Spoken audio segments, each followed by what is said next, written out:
Hey, good morning, everyone. In the history of the U.S. Constitution, I thought I'd put up a little summary about the Fourth Amendment to the United States Constitution, one of my favorite topics, not only because I like history, but I do a lot of criminal defense work and just have an interest in the so called criminal rights that are embodied in the Fourth, Fifth, Sixth, and Eighth Amendments to the United States Constitution. And later we'll talk about why the 14th Amendment is critical to those as well, because they give a sort of a penumbra or an umbrella making it applicable to the states due to the Equal Protection Clause. Um, but the Fourth Amendment really is born out of our history in the United States when we broke away from Great Britain. Part of it was these general writs or general warrants that allowed members of the crown, basically officials of the British government, to basically invade our homes to search under a general principle looking for confiscated goods or smuggled goods that weren't taxed. And that created a huge outrage in the revolutionary movement. And so when we created our nation, one of the things we wanted to incorporate within our protection of civil liberties was the recognition that the government should have probable cause to do searches, but also if and when a warrant would be required, it should be based upon probable cause and it must state the persons or things to actually be seized. It couldn't be this general warrant for fear it would be abused. And the Fourth Amendment tries to incorporate that set of beliefs and concerns. And I like the fact that they quote James Otis, who was a Boston, Massachusetts attorney at the time. He was often arguing against the unreasonableness of the British um, um, law enforcement, for lack of a better word, entering into our homes. And I knew of an attorney who recently passed away that whenever he was trying to argue against a search being potentially illegal, he'd always quote um, James Otis. And it's funny that he doesn't get a lot of, basically, many of you maybe not even heard of him perhaps, but it was John Adams who had watched one of his trials talking about this concept of a man's house is his castle, and whilst he is quiet, he is as well guarded as a prince in his castle. This conception of expectations of privacy against unreasonable search and seizures was articulated so well by James Otis that John Adams, in watching one of his trials, said that this is the birth of the revolution, if you will, of the concepts of rights of human beings that need to be honored and respected, really came out of James Otis's oratory during these court proceedings. And the amendment, some people say, oh, it's really clear. It says the right of the people to be secure in the persons, houses, papers, and effects. It has come to mean people, not places, have the expectation of being free from unreasonable intrusions into their lives. There's an expectation of privacy. It doesn't say the word privacy, but it's been interpreted to mean that.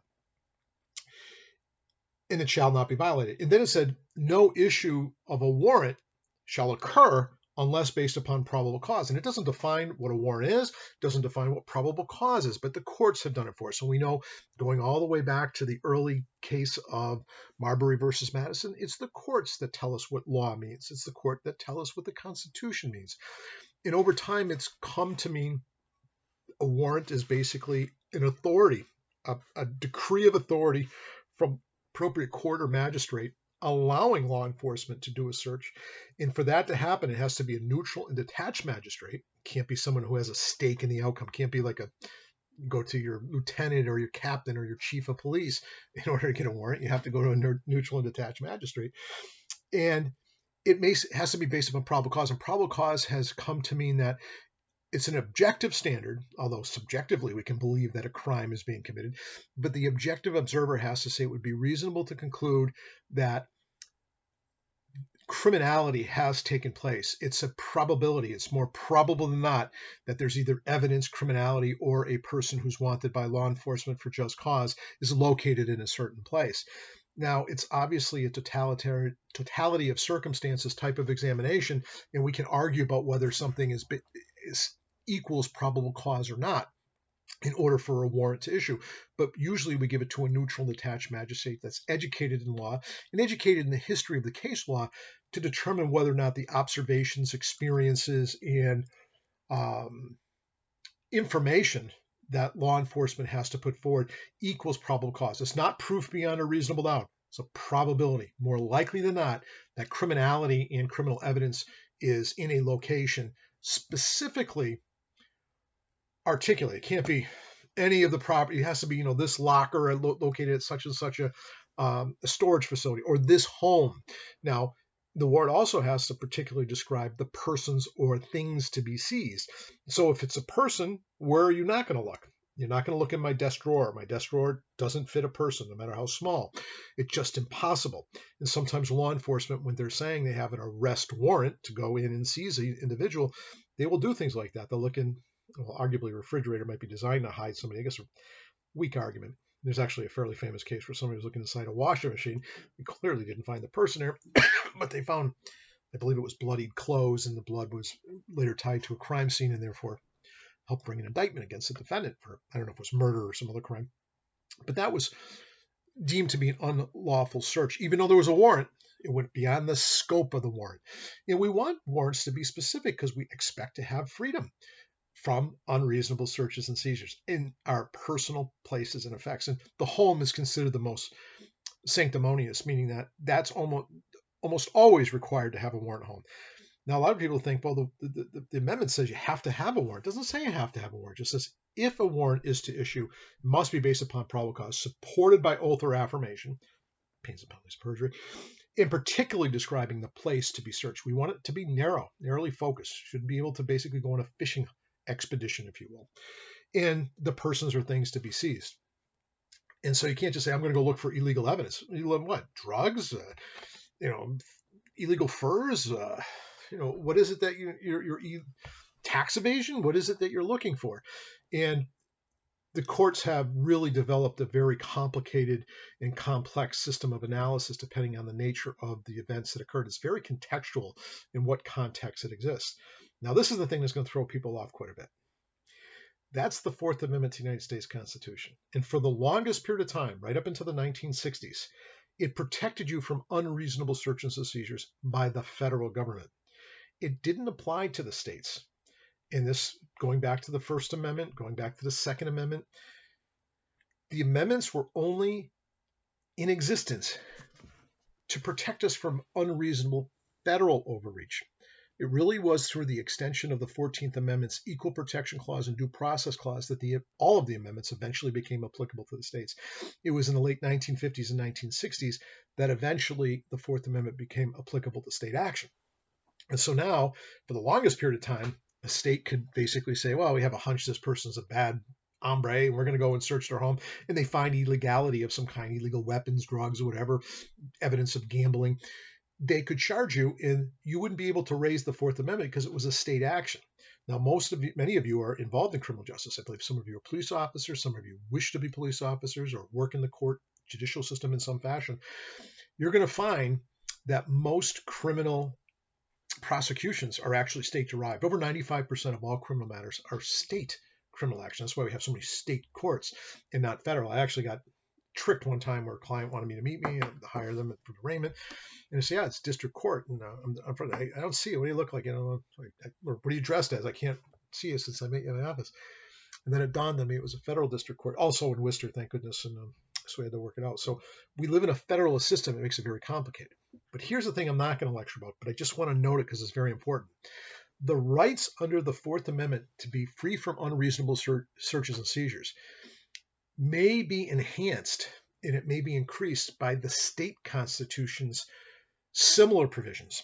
And in Massachusetts, that's called Article 14 of the Massachusetts Declaration of Rights. And so the state courts, which is most criminal law, when they apply the Fourth Amendment, they also apply Article 14 of the Massachusetts Constitution because we live in a federalist system. The federal Constitution creates a ground floor level of rights that the states can't lessen. But can they increase them? Can they create greater civil liberties under their state constitution? Yes. And what's really interesting is that creates a real dichotomy throughout the United States, depending on whether they follow what's sometimes called the mirror image rule. Do they follow just the standard that's in the Fourth Amendment of the United States Constitution, or do they create greater standards of protections and privacy interests under their state constitution? In Massachusetts, they do. I just did a motion to suppress this week. And in the motion to suppress, I argued not the Fourth Amendment's unreasonable searches and seizures prohibited the police from doing what they did. I argued that Article 14 clearly was violated based upon state case law applying those standards, because they are sometimes different than they are in Massachusetts. Massachusetts creates greater civil liberties in terms of, for example, an exit order, a police officer demanding that a person driving a car step out of a motor vehicle. It might be allowed under the federal Constitution, Fourth Amendment seizures principles, but it might be banned under Article 14 of the Massachusetts Declaration of Rights. So if I have confused you enough, if I confused you way too much, I'm sorry, but it's important to know that there are different avenues of protections that are potentially available to, and it's usually a defendant, which makes this a very unpopular principle, but we're trying to protect whom? We're trying to protect society as a whole by allowing it to remain free, to give these prophylactic sort of tools, because it's not me, because I'm not a criminal, I don't do criminal activity, but I don't want to be searched nilly-willy just simply because maybe I'm a minority, or because I'm unpopular, or because I'm poor, or because I live in a very high crime area. I shouldn't just be able to be searched in a blanket fashion, because it diminishes my life in a free society, because it becomes an unfree society. So enough of my preaching on that aspect of it. So when does the Fourth Amendment's unreasonableness come into play? And when do you have to have a warrant? Well, the first test that the courts created is there has to be an expectation of privacy. In one of the big cases that came down recently, is this one, the phone thing? Picture my dog on the phone there. I should have my kids, right? But I picture my dog, my biggest kid. Biggest kid in terms of affection, I guess. This has recently come down to being something we have an expectation of privacy in. And I think that's a really good decision by the Supreme Court of the United States on the Fourth Amendment. It's also similar rulings under the Massachusetts Constitution. Because think about all the information you have in there. I have my kids' birth dates, because I can't remember them. I have contact information. I have text information that goes back and forth. We do emails on our phone now. We have all this information supplied in there. So is there an expectation of privacy? Yeah. So if I'm getting arrested driving down the road, and I'm getting arrested because, I don't know, let's hope it's something minor and trivial. I'm getting arrested because I'm driving with a suspended motor vehicle license. There is the power to arrest there. I get arrested. The police have a right incident to the arrest, which we'll get to one of the exceptions of the warrant rule. Do they have a right to search my phone?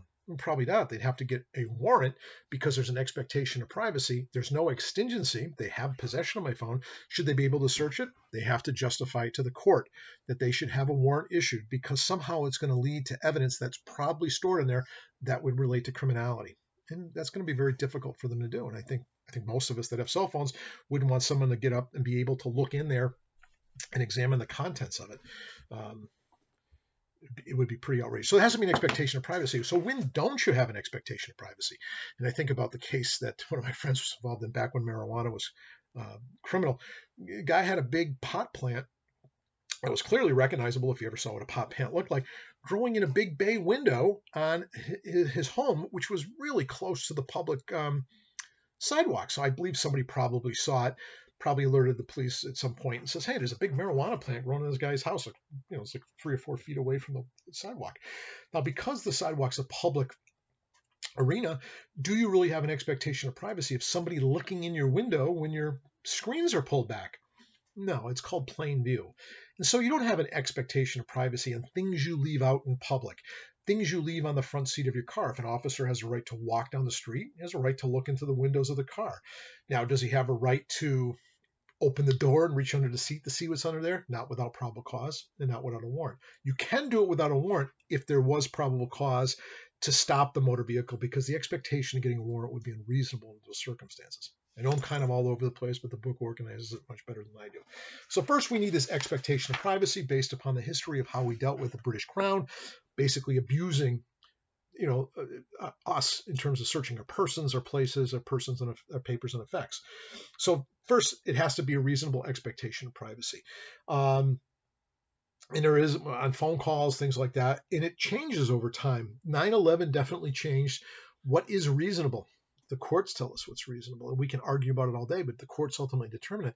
Is there a heightened degree of fear of what might potentially go through a public airport? Yeah, so is our expectation of privacy diminished in being those realms? Absolutely. And then there's also consent.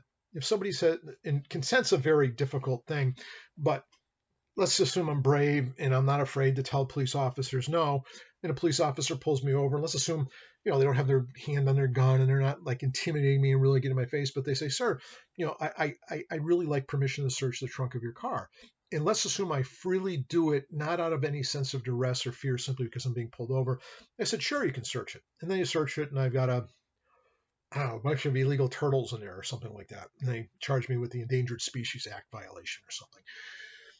That is not a violation of the Fourth Amendment because I gave consent. This is about when we object. That's why I always tell my clients, well, usually they call me after the fact, but if they call me before the fact, especially if you're engaged in illegality, give consent. But so anyways, anything that's in the public realm, anywhere where you don't have an expectation of privacy, and it's diminished depending upon where you're in. Your home is the most sanctimonious, but school children, they have a protection in the Fourth Amendment in public schools, but it's diminished because, especially if it's a public school official looking for contraband and illegality, because they have to keep decorum in the school system. But if they call in the police to do it, there is an expectation of privacy, and they usually have to either get a warrant or there has to be an exigency.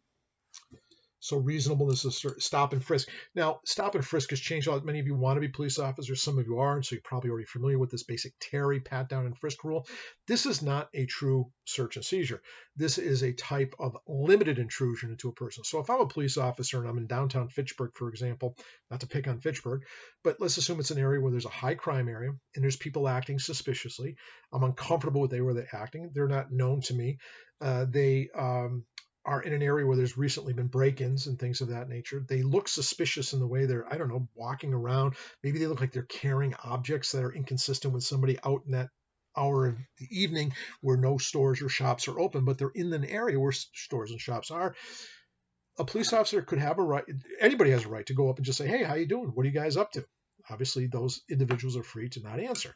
But if the officer has reasonable suspicion based upon their experience and their surrounding circumstances to believe there may be potential criminality involved, they don't necessarily have the right to arrest them. They need probable cause to arrest, but reasonable suspicion will allow them to pat down the outer clothing of those defendants to search for weapons if there's a concern about the health and human safety of the officer and those surrounding the area, just to avert weapons. Now, in Massachusetts, under the Articles Declaration of Rights, the pat down has to be for weapons. It's outer clothing. So if they feel something, now marijuana is legal, but say they feel something in the front pocket that feels consistent with those little corner bags that crack cocaine and heroin's often packaged in.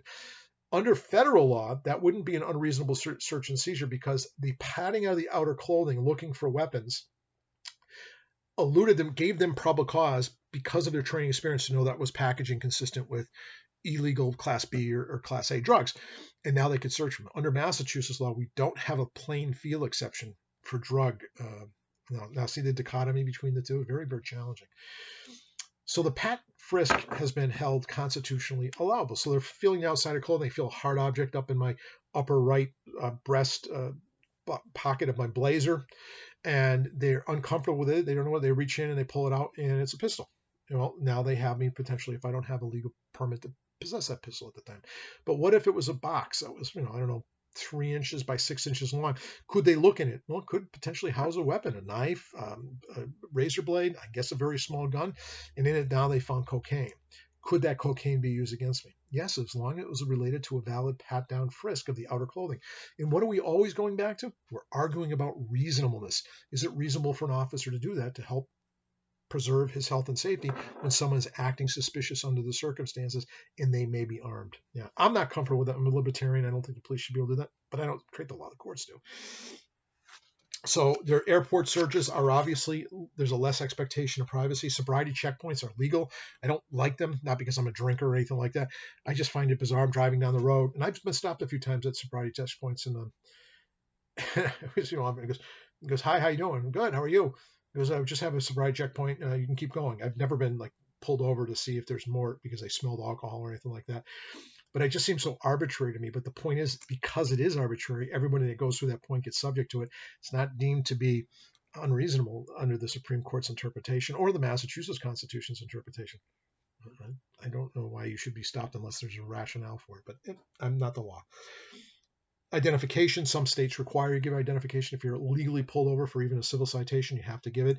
And if you don't, you could be arrested. And then once you're arrested, there's called search incident to arrest to both protect the officers and the public from weapons that may be within your reach and or criminality and evidence that's anything within reach in the vehicle. What's interesting about that, that's even after the defendant's been put in handcuffs, placed in a car, and maybe already off to booking at the police station, the motor vehicle can be searched, incident to arrest into that curtilage area. And then they have this other exception to the Fourth Amendment's protections and the Article 14 of the Massachusetts Constitution, and that's something called inventory searches. Once your car is impounded, somehow to protect the defendant's property interest, I don't know how it protects it, because if they want to steal something, they just won't list it as being there. They can do an inventory search. To me, it's a complete pretext to looking for criminality. But those are held as valid searches under the Fourth Amendment. And again, my opinion doesn't matter. It's the courts. And I used to have a judge that was my mentor. He used to tease me a lot because I don't care what Corman thinks. I don't know what the Supreme Court or the Supreme Court of Massachusetts or the appellate courts have held about whether or not that search is appropriate under the circumstances. And now what probable cause, you get a warrant from a third party, has to be fresh information. So you guys that are police officer, those of you that want to be police officers, you sometimes bring in a tip, and tips have to meet these special case standards from Agnelli and Spinelli. I can never say those two terms together, but basically the tipster either has to be known to the police to be someone that has a basis of information. How does that tipster know that there's drug activity going on? They went there and bought drugs with their friends. And two, is there a history of liability with this tipster? Yes, they've given me tips for other cases or worked with the police department as an informant in the past. Those two things combined might give probable cause to get the warrant, but the information has to be fresh. And every so often you'll see an affidavit come in where, 2 years ago, this was a high crime.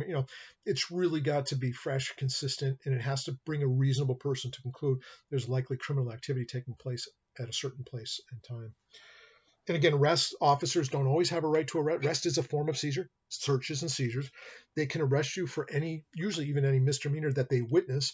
And if they don't witness it, they have to get statutory exceptions. So sometimes they didn't witness a domestic violence incident, but they can arrest if it's domestic violence because the statute gives that authority for police officers if they believe there's probable cause that a domestic assault and batteries occurred. Otherwise, they have to summons the defendant in to what's called a show cause hearing. I'm getting way ahead of myself and way too out in the weeds here. But generally speaking, the power to arrest is if they have probable cause for any felony, and for misdemeanors if they witness, but if they didn't witness, if the statute gives authority, or they would have to wait. And that's what surprises some people. Say I'm a victim of a bike theft. I think my neighbor stole my bike.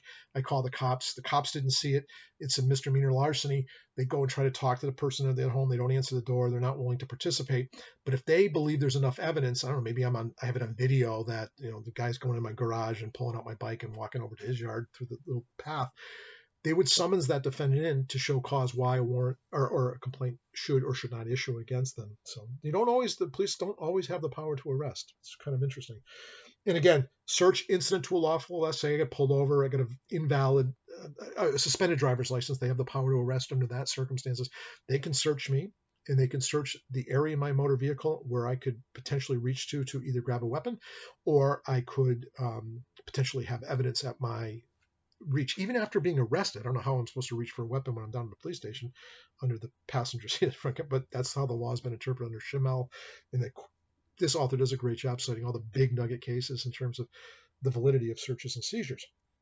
So arrest incidents to search, and what the author doesn't put in the book here, though, is if you're arrested in your motor vehicle, you almost never need a warrant if there's probable cause to be believing there's criminality involved in the car, or arrest incident to search, because the car's mobility makes it lack of feasibility, lack of reasonableness to expect law enforcement to be able to get a warrant under those circumstances. Do you always need a warrant when you go into a home?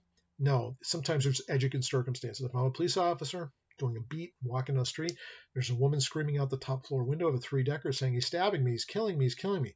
Do you really expect that officer to say, well, let me call up the clerk magistrate that's on duty tonight and see if I get a warrant in the next hour or two, get down there to save that woman's lives?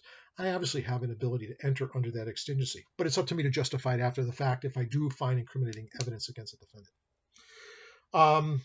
And those are the exigent circumstances, always in automobiles, usually in hot pursuit. And then in those circumstances that basically the police justified. I have a case coming up, or not coming up, I had a case years ago. There's officers are looking for a potential defendant. They think there's criminality in the home, and they knock on the door to see if they'll let them in. Sometimes they do. People sometimes do. I don't know how consensual it always is. But they knocked on the door and they said there was a dog barking, and they said the dog kept barking with I always remember like a very upset barking noise. And so the officers decided to enter the home to check on the personal or the well-being of the dog. And then they found all the pot plants. And I thought I was going to win that one. And I did, because that goes beyond the reasonableness of the search and seizure. It was a pretext to worry about the welfare of the dog.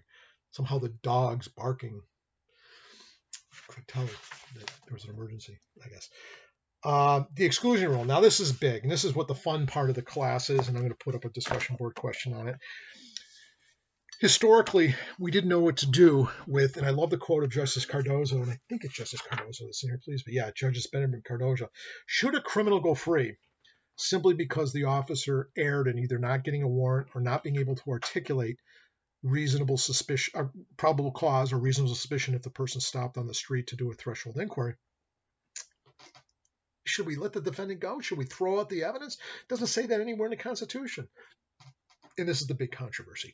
Because clearly, if I'm driving down the road, an officer doesn't really have a right to pull me over, but my hair is really long, maybe in a poor community, maybe they kind of knew me in the past of being a little bit of trouble, so they're not too busy that night for whatever reason. They stop me, they pull me over. I give them no other reason to search me, but they say, you know what? Hey, Corman, you got anything in the trunk? And I said, none of your business, let me go. And they say, we're going to search the trunk anyways. They get me out of the car, they take my keys, or hit the button in the car. They open up the trunk, and sure enough, there I got 2 pounds of cocaine, and my name's on it, my fingerprints on the packaging, and I give a confession after that. Yeah, that's my cocaine. Can they use that cocaine against me? It's clearly valid evidence. The evidence actually has integrity of my guilt. And now, through my attorneys probably, I'm going to ask that that evidence be thrown out because of the illegal search and seizure. And that's what will happen in most circumstances, historically, if the evidence is deemed to be found, seized, discovered in violation of the Fourth Amendment. It's called the fruit of the poisonous tree. What's interesting about that is, was my guilt very much clearly established? Yeah, my fingerprints were all over it. It was my stuff. My name's all over it. And I even told after the discovery that, yeah, it's my coke. The exclusion rule throws that out, and guilty people get off, for lack of a better way of saying it, colloquial term, because of the illegality of the search and seizure. Nowhere does it say that's what needs to be done in the Constitution. It's a historical precept that's been developed through case law, because the courts are saying the only way to really give the Fourth Amendment teeth or meaning is to exclude evidence of illegality, because law enforcement themselves have engaged in illegality by violating the Fourth Amendment to the United States Constitution. Interesting concept. I, for one, is support it, because many people say, well, no, what you do is you give the defendant the right to sue the police officer for violating their civil rights. I don't know what jury is going to award civil rights remedies to a person who is clearly guilty of whatever crime they committed, one. And two, these people don't have the wherewithal, the means, or the knowledge to pursue after the fact justice remedies like that. So I think the exclusionary rule is a healthy rule, and I think in order for law enforcement to enforce the law, they have to obey the law in the process as well. Under the federal law, and this surprised a lot of people, the exclusionary rule, the fruit of the poisonous tree, illegally seized evidence, even in good faith, needs to be thrown out, is dying. There's a Herring case that now suggests that in Herring, I think it's 2000, a friend of mine wrote an article about the Herring case and said, Herring, something is really stinky about this case, like the fish herring. In 2009, basically Justice John Roberts suggested that the exclusionary rule is pretty much dead unless you can almost prove bad faith on the actions of law enforcement, like a knowing disregard for the requirements of the Fourth Amendment's prophylactic measures, and they violated willfully. So they've created a lot of exceptions called the good faith exception, the inevitable discovery exception, meaning that even if they didn't violate the defendant's rights under the Fourth Amendment, they would have ultimately discovered the evidence through some other means. Many exceptions have carved away the exclusion rule on the federal level. State level has not in Massachusetts. The Article 14 of the Massachusetts Declaration of Rights has preserved the exclusion rule quite well. And just 3 days ago, it wasn't a big case. Well, you can get mad at me if you want. It was just a marijuana distribution case. Marijuana is legal anyways if you have a license to distribute it. But the search was clearly illegal. They found this marijuana and they charged their clients. And now because the search was illegal, the judge suppressed the evidence or threw it out under the exclusionary rule. And therefore, they have no evidence to go against my client. And that case got dismissed. Now, I have to admit, when my clients kind of, feel a little cocky about it, I say, be thankful because you clearly were violating the law. You were involved in criminal behavior. But for, like Justice Cardozo said, the criminal is to go free because the constable, the cop, has blundered. Is that really justice? And that's the debate that exists over the exclusion rule. And I know conservative people in law enforcement that are really outraged with the exclusion rule. I know libertarians and liberals and progressives. I think it's the greatest thing in the world. I'm feeling, I have a bit of a mixed feeling about it because clearly the evidence is valid. It tends to prove what it's intended to establish. But because of the taint of the illegal conduct of law enforcement, it can't be used.